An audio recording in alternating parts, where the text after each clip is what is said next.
Imagine a world where diversity, inclusion, and equal opportunity don't have to be discussed because it's a given. Dance is a universal language, and when you're dancing with someone, you see beyond race, color, size, age, gender, ability, and disability. And when you are exposed to inclusion at an early age, it stays with you the rest of your life. Our school assemblies are 45 minutes each and are led by professional dancers with and without disabilities.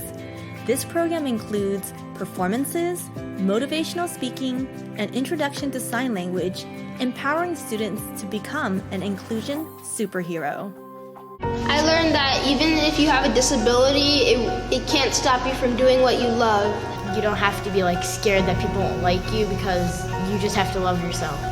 And fitting in isn't always the best. We can be friends with different people because everybody's a human. It's cool to be different. It's cool to be different.